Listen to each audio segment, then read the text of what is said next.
You're watching Adam the Bull on the Bet Rivers Network. Welcome, everybody, to the latest edition of the Bullpen with Adam the Bull, brought to you by Bet Rivers. And it's a sad day for me because football is over. Yes, indeed. Another football season has come to an end. I say a sad day for me, but it's a sad day for all of us. Football season is over. And yes, baseball, which I love, is right around the corner, and we have a very exciting Cavs season. But it's always a little sadness, isn't there, when football comes to an end, especially the way it ended with a thud with an awful Super Bowl last night. I have to say, though, I'm happy, I guess, that it's weird because I was so sick of the Chiefs. How could you not be? Especially because we spent some national media members spent the last 2 weeks chiding people like me for rooting against greatness, as if we should all root for the Chiefs because they're going to make history by winning 3 in a row, which is stupid. Do whatever the fuck you want. I mean, root for them or don't root for them. I don't give a rat's ass, but don't tell me what I have to do.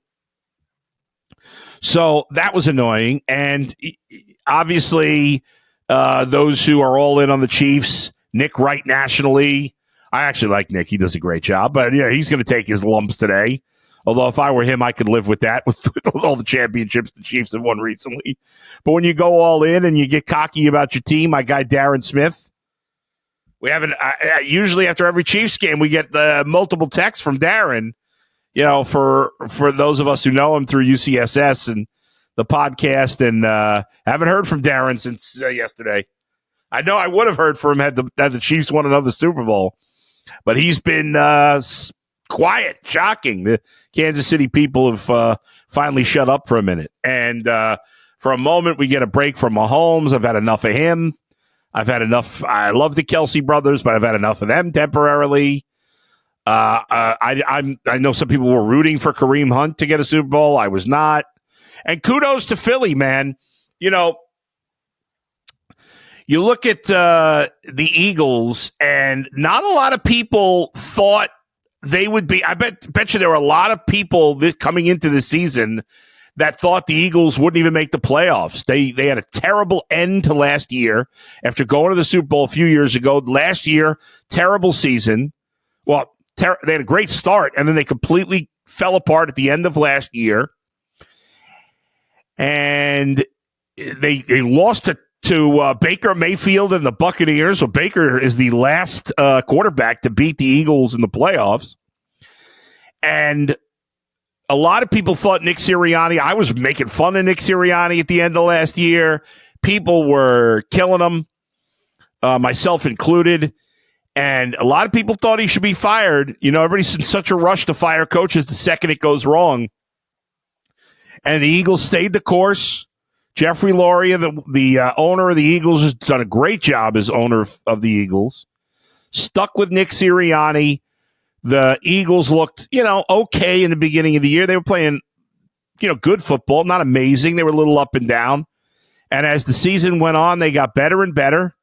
Saquon Barkley was amazing this year.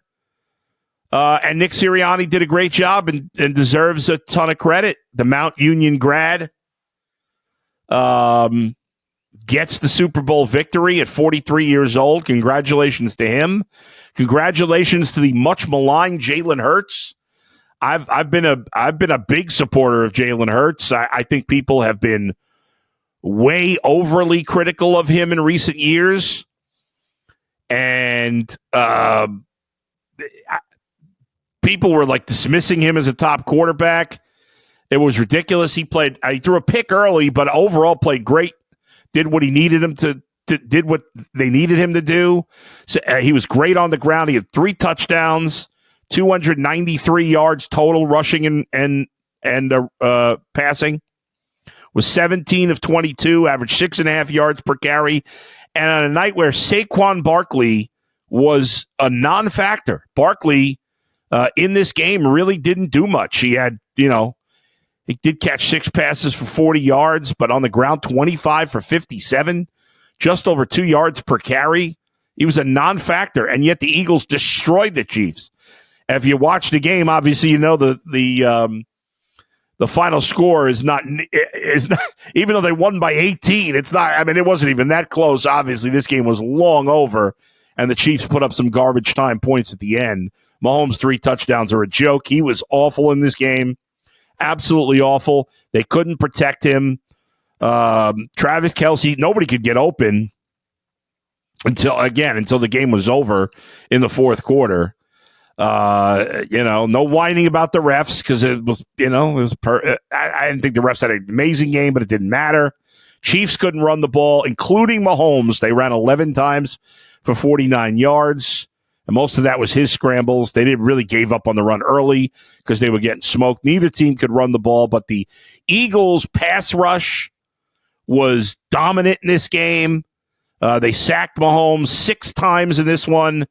Josh Sweat, what a game he had. 6 tackles, 2.5 sacks, 3 quarterback hits. He was unbelievable. The 2 interceptions.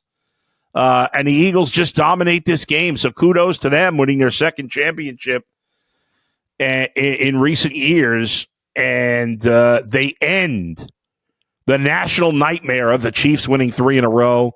Nobody outside of Kansas City and sycophants in the national media wanted to see that happen. And Philadelphia gets it done. So congratulations to them. And now everybody turns the page already, and we start getting ready for 2025. And we already have here at Bet Rivers the odds for the Super Bowl next year. The Chiefs and Eagles are co-favorites at plus 600. You got the Ravens at plus 700. The Lions and Bills at plus 800. The Commanders plus 1,500. The Niners plus 1,700. And the Bengals plus 2,000. Those are the top 8 choices to win the Super Bowl next season at Bet Rivers. The Browns, not surprisingly, near the bottom. The Browns are tied with the Raiders for 28th. They are plus 12,500. Only my guy Max's Saints, the Titans and the Giants are worse at plus 15,000. I wonder why the Raiders and Browns, the Raiders, Browns, Saints, Giants, Titans to me are, I'd put them all the same odds, but we got the Browns and the Raiders with a slightly better. The Browns have worse odds than the fucking Patriots to win the Super Bowl. Worse odds than the Patriots and the Panthers and the Jaguars and the Jets. The Browns went from a playoff team 2 years ago, now it's 2 years, right, to having worse odds than the Panthers, the Jaguars, the Patriots to win the Super Bowl. That's how bad it's gotten. But I guess it could be worse. It could be the Saints, Titans, or Giants. In terms of who will be the Browns quarterback, at this point, we have no idea. Obviously, a lot of rumors over the last 2 weeks in the Super Bowl about what the Browns might do. I think a lot of people in the media right now feel like the Browns are not going to draft a quarterback. The group think coming out of national NFL media is that maybe quarterbacks won't go 1-2 overall. I'll believe that when I see it because almost every year they do. And we got 2 months and really 2.5 months until the draft. Free agency will be here before you know it, by the way. I think it's like 6 weeks from today that the tampering period begins. I think it's 6 weeks. Might even be less than that. Maybe 5 weeks. I don't know. My math's a little screwed up this morning. But things will happen in a hurry. It certainly will. So anyway, but in terms of the other big storyline for the Browns over the Super Bowl weekend was Myles Garrett doing the media tour and some of the other players responding to Myles Garrett's media tour, including David Njoku, who at one point wanted the Browns to trade him And now he's hoping to get Miles to change his mind, including Denzel Ward, who said during this week that he wants Miles. He doesn't want the Browns to trade Miles Garrett, and if they do, he might have to think about wanting to be traded. Now, he doesn't have the cachet Miles Garrett does. He doesn't have the trade value anywhere close to what Miles Garrett does. So that's another story for another day, depending on what happens with the Miles Garrett situation. Nick Chubb also spoke this weekend. Nick doesn't do a ton of talking, but he said he absolutely wanted to come back to the Browns next season. And he, of course, is a free agent. And he was, obviously he was disappointed by Miles Garrett not wanting to come back, but it's a non-factor in terms of what he wants to do. If you missed it, I retweeted it yesterday. Recent bullpen guest and soon-to-be Hall of Fame inductee, No, he's already in. Joe Thomas. Recent inductee, I should say. Joe Thomas also had he posted like a 4 or 5 minute video yesterday with his thoughts on Miles Garrett. It was really interesting what he said. I think it was the most forthcoming he's been about the Browns. He was very critical of the Browns. He was not critical of Miles Garrett. He was feeling sad, just like a lot of people are, that Miles Garrett wants to leave the Browns, but he understood. And the way he put it, I think this is fascinating. Only another player, especially a player of Joe Thomas's stature, could put it like this. And I'd never heard this described this way. But Joe Thomas said that essentially every play in the NFL takes a scoop out of the plays you have left, right? And it takes its toll. And eventually you have no plays left in your body. That's how Joe Thomas felt when he retired. And so he's like, Miles Garrett wants to win. This is not about money. And that seems very clear. And so he doesn't want to waste any more plays for a team that's goal is not to win or is not capable of winning. Now, he feels like the bounce back for the Browns is not as down the road as other people think. He made the point that they were just in the playoffs, 2 years ago. And that, there's enough talent here that if they do find a quarterback and get some other pieces and get it right, that the turnaround can happen quickly. But he understands why Miles Garrett doesn't want to wait. Nothing in what he said was critical of Miles Garrett. There definitely was some criticism of the Browns, which Joe has not really done, which I understand. He still has a relationship with the team. I just thought it was a real thoughtful explanation of the Miles Garrett situation that is really hard to get from anyone else. Other players, former people who Travis Kelce, of course, is from Cleveland. Kareem Hunt, the former teammate of Miles Garrett, and also from Cleveland.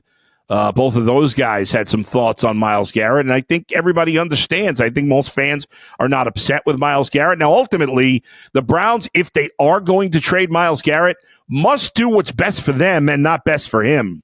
I've heard this debate, do they owe it to him to send him to a championship contender, or they should just send him to a bad team? Well, I don't know that either is the answer. The answer with Miles Garrett is to send them to a team that could be, or at least a team that believes it's a championship contender next year, and the Browns don't believe they are. That's the answer, because the bottom of the barrel teams, the teams we mentioned, along with the Browns, that are in the bottom of the Bet Rivers Super Bowl odds list, the Giants, the Titans, the Raiders, the Saints, the Jets, the Jags, the Patriots, the Panthers, none of those teams are trading for Miles Garrett, I would think, because why? Nobody. The amount you'd have to give up to get Miles Garrett, you have to be on the verge, be right there. To me, those teams are so far away that it doesn't make any sense. They're still bad teams. They're better with him, obviously, but they're still not legit contenders. Meanwhile, you don't want to send him also to a team that's at the top of the board, because then the first round pick you get is a bottom 4, bottom 6 pick. So ideally, it's a team in the middle of the pack that could be a contender, that believes it's a contender, but is not picking at the end of the draft, more at the middle. And I think when you look in that group, teams that are, whether these teams are interested or not, I don't know, but teams like Green Bay is a possibility. Tampa Bay, go partner up with Baker again. The Bears. I'm avoiding AFC teams. I really don't want to trade him to the AFC unless for some reason a team like the Raiders or the Patriots wanted him, and then I would. But again, I think that's unlikely. I think Arizona's a place I'd love to send him. Seattle, Atlanta, Dallas, like those are the places, those are the mid-tier group teams that I think make the most sense. It's a mid-tier pick. It's a team that could end up being a contender next year, but is more than likely to be middling or even worse. And maybe that 2026 draft pick turns into a top 10 or who knows, even a top 5 pick, depending on which team you send him to. But the plan, if the Browns, and at this point the Browns have shown no willingness to trade Myles Garrett, I think with the full court press he's put on and his what appears to be extremely serious about wanting to get out of here, I do think eventually the Browns will trade him. I certainly could be wrong, but if they do, the Browns must listen. Andrew Berry has got to hit home run after home run after home run this year and next year if he gets another year. He can't screw up another draft pick. He can't screw up this Myles Garrett trade if they make it.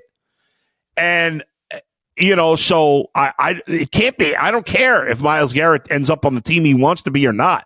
Where he wants to go, I mean, wish him the best, but where he wants to go, if I'm running the Browns, is a zero concern to me.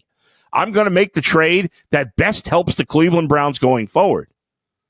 That's it. That's the only goal in this trade, if it does happen, is to get Myles Garrett to a team that I think will, or a team that will give me the most in return.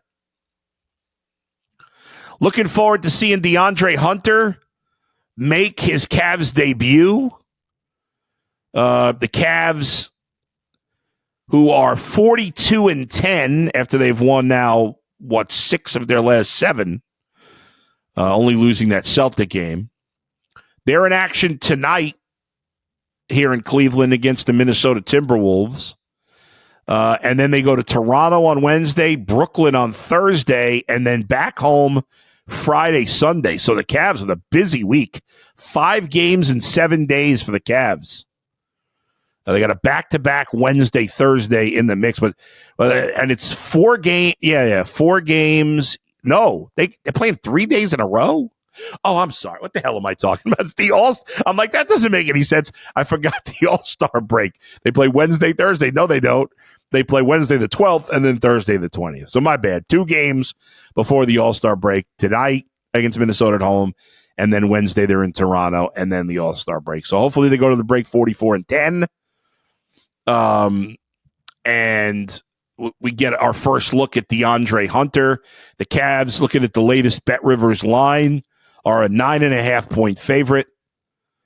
And obviously on the road in Toronto, they'll be a pretty big favorite too. So good chance to get the 44-10.